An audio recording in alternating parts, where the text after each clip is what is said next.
Nodon Meunier, cofondatrice de Nexio, plateforme de gestion des marchés à bon de commande qu'on verra tout à l'heure. Célestin. Et moi-même, Célestin Andriis, cofondateur de la société Autocomplete. Donc, on aide les bailleurs sociaux à automatiser en fait tout leur processus métier, dès lors où ils répondent au triptyque suivant, des processus qui sont chronophages, répétitifs et à faible valeur ajoutée. Et puis après, on assure également l'interopérabilité entre des applications tierces de l'écosystème des bailleurs et les ERP, ce qui est le cas de notre webinaire du jour. Est-ce que tu peux présenter rapidement Nexio, votre solution et surtout ce qui fait sa spécificité sur le marché, s'il te plaît?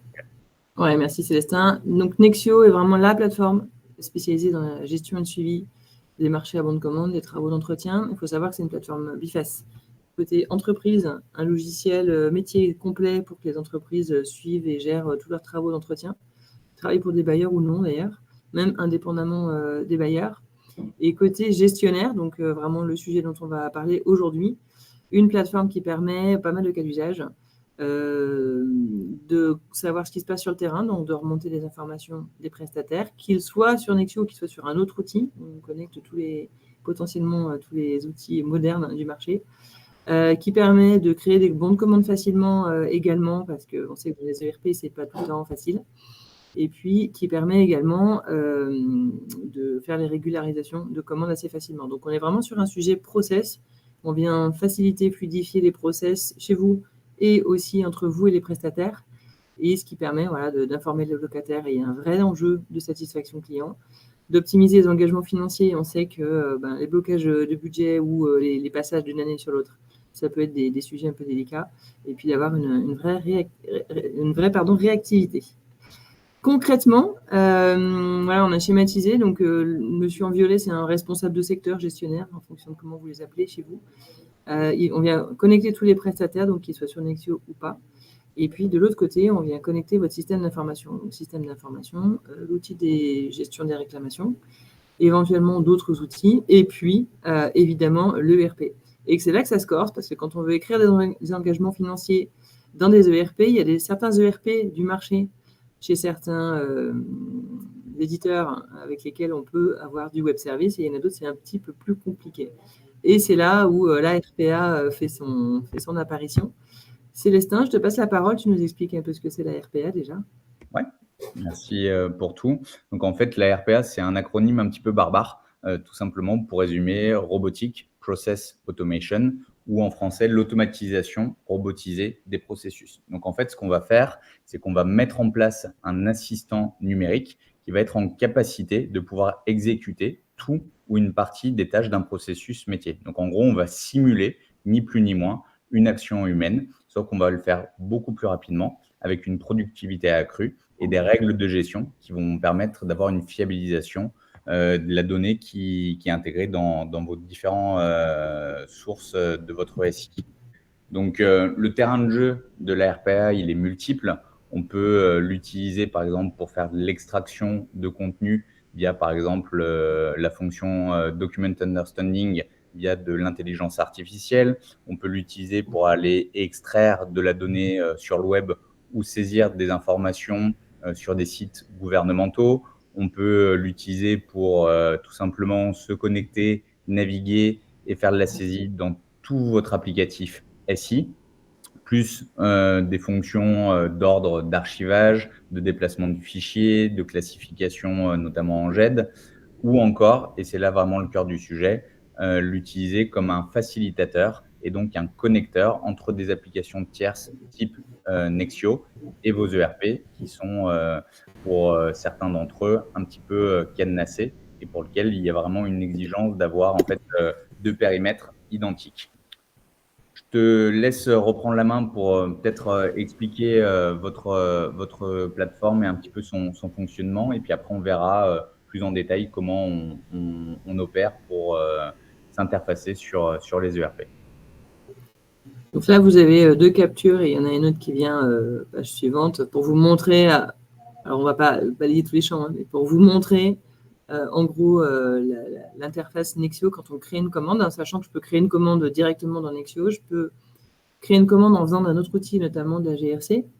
J'appuie sur un bouton dans ma GRC, j'arrive dans Nexio pour créer une commande en transportant un certain nombre d'informations, notamment le numéro de réclamation, la référence patrimoine, la description du problème, en fait, de la réclamation, tel que l'opérateur l'a saisi. Ou je peux aussi créer une commande parce que j'ai reçu un devis d'un prestataire, mais un devis complètement dématérialisé, avec les prestations. Et quand j'accepte, ça crée la commande. Donc ça se fait en 4 étapes. Là, vous avez à gauche la première étape. Globalement, on va sélectionner notre marché avec notre prestataire et puis qualifier tout un tas d'informations plutôt analytiques. Donc la réclamation, le numéro de réclamation, il arrive directement potentiellement. Et éventuellement un libellé de commande, des dates. Ce qui apparaît pas là, parce que c'est une capture de quelque chose qui est très très générique, toute la qualification de l'imputation budgétaire. Ensuite, en étape 2, on va rentrer la référence patrimoine là, en haut à gauche et vous avez un petit bouton pré-remplir les champs et on va appeler une base patrimoine au choix ou éventuellement une base insérée dans Nexio pour rapatrier toutes les informations. Ensuite, on a l'étape des documents que je n'ai pas extraits, notamment les diagnostics et puis à la fin, les prestations qu'on va venir choisir très très simplement par autocomplétion sur le code ou bien sur le libellé de la prestation, ou bien en sélectionnant les prestations dans le BPU.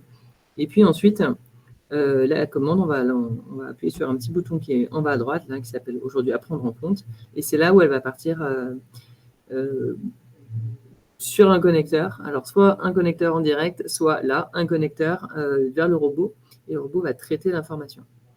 Donc, Célestin va nous montrer comment ça peut marcher visuellement. Et c'est vraiment comme si c'était un humain qui faisait le travail, mais c'est un robot qui le fait. Donc, du coup, c'est très rapide. Hein. On l'a déjà eu fait pour créer des bons de commande. On a la réponse en quelques minutes. Donc, c'est du quasi instantané. Et c'est souvent plutôt 2-3 minutes. Alors, on ne peut pas vous montrer une création de commande parce que c'est toujours un peu délicat. Il y a des questions budgétaires, etc. Puis, en plus, on sait qu'on manipule la donnée personnelle. On va vous le montrer sur la création d'un marché, un bon de commande. Bon, ce n'est pas une commande, mais vous comprendrez que le mécanisme est le même. Donc là, on a pris un exemple sur Ecos. Célestin ? Ouais. Donc là, vous allez voir, en fait, le logo va s'identifier avec un compte de service qui lui est propre, ce qui permet d'avoir un historique et une traçabilité sur tous les champs qu'il a intégrés dans l'ERP et donc de pouvoir revenir dessus le cas échéant. Donc, on va voir, en fait, qu'il va saisir à la volée toutes les informations qui sont renseignées. Donc, au préalable, en fait, on a un fichier Excel qui nous permet de consolider la donnée et de pouvoir en fait saisir à la volée. Donc là, déjà, le marché a été créé. On va passer au champ lot de marché, puis révision, le bordereau de prix et enfin les codes de marché publics avant de sauvegarder. Et après, une fois qu'on aura créé en fait le lot de marché, on pourra lui adjoindre en fait tous les bons de commande qui nous seront délivrés par l'outil de Nexio. Ce qui est important que vous compreniez là sur cette vidéo, c'est la manière dont la RPA va en fait tout simplement implémenter le contenu. Donc, on voit qu'on est sur une action qui est extrêmement rapide et une saisie quasiment instantanée pour derrière, après, alimenter les flux en direct. Les bénéfices liés à l'automatisation, ils sont multiples. Bien sûr, on est guidé par cette démarche de ROI en s'attaquant vraiment à des sujets cruciaux et qui prennent énormément de temps. Il y a la fiabilisation de la donnée qui, du coup, est un véritable enjeu majeur pour vous. Et donc, le fait de pouvoir le déléguer à une force numérique, ça va éviter les saisies lors des différentes étapes. La satisfaction des employés, le fait de pouvoir, en fait, totalement superviser ces processus d'automatisation et éviter ces tâches qui sont chronophages et répétitives. Et puis, le fait de pouvoir déclencher un petit peu, quand on le souhaite, ces scripts d'automatisation, puisqu'on est sur une technologie qui est mobilisable 24 heures sur 24 et 7 jours sur 7. Et vraiment, le bénéfice, là, dans ce cadre-là, c'est que grâce à la RPA, vous allez pouvoir bénéficier de la solution Nexio et l'implémenter sur votre SI. Donc, voilà un petit peu pour le tour d'horizon et la manière dont on opère et on collabore avec Nexio. N'hésitez pas en tout cas à nous faire parvenir vos questions dans le chat si vous avez besoin d'un petit peu plus d'éclaircissement. Merci. Et vous avez nos coordonnées effectivement ici.